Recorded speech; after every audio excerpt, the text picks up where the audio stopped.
50 సంవత్సరాల స్వర్ణోత్సవ సందర్భంగా గాంధీ గారి యొక్క 1,00,000 విగ్రహాల ప్రతిష్ట కోసం మేము ఇవాళ ఆత్మీయ సమ్మేళనం అయ్యాము. ఈ యొక్క గాంధీ ఆత్మీయ సమావేశం జయప్రదం అవుతుంది. ఇన్సైడు దీన్ని మన అశేషమైనటువంటి అభిమానులు, గాంధీవాదులు అందరూ వచ్చి దీన్ని చాలా అద్భుతంగా సక్సెస్ చేస్తున్నారు.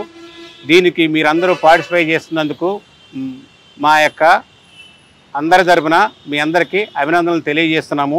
ముఖ్యంగా మహాత్మా గాంధీ 1,00,000 విగ్రహాల ప్రదర్శన కోసం ఇంటింటా గాంధీ, ప్రతి హృదయంలో శాంతి, ఇది జరగాలంటే అది యొక్క గాంధీ యొక్క స్ఫూర్తిని మనం అందరం పుణికి పుచ్చుకొని ముందుకు తీసుకెళ్లాల్సిన బాధ్యత మనం అందరికీ ఉంది. గాంధీ గారు మనకు చెప్పారు, మనకి ఏమి సందేశం అందించారంటే చెడు చూడవద్దు, చెడు వినవద్దు, చెడు మాట్లాడవద్దు అని తను ఈ సమాజానికి ఎప్పుడో సందేశాన్ని ఇచ్చారు.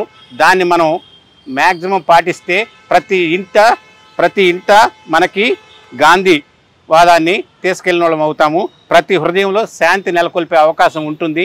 అంతేకాకుండా ఇక్కడ ఉన్నటువంటి అవకాశాన్ని రేపు ఈ యొక్క 10, 11, 12, 13 అక్టోబర్లో ఎల్బీ స్టేడియంలో జరిగే 1,00,000 విగ్రహాల ప్రదర్శనని జయప్రదంగా చేసి 10 లక్షల మంది దాకా విజిట్ అయ్యే విధంగా మీరంతా కూడాను ఆ యొక్క అవకాశాన్ని వినియోగించుకొని మీకు ఉన్నటువంటి వాట్సాప్ గ్రూపులు అన్నింటిలో 1 by 1 వీటన్నింటినీ మీరు అన్నిటి గ్రూపుల్ని మెన్షన్ చేస్తూ దీన్ని ముందుకు తీసుకెళ్ళి జయప్రదం చేయాలని మనసా మా యొక్క గురువు గారు, చైర్మన్ గారు అయినటువంటి మా మిత్రుడు మాల్యాద్రి గారు ఆధ్వర్యంలో నడుస్తుంది.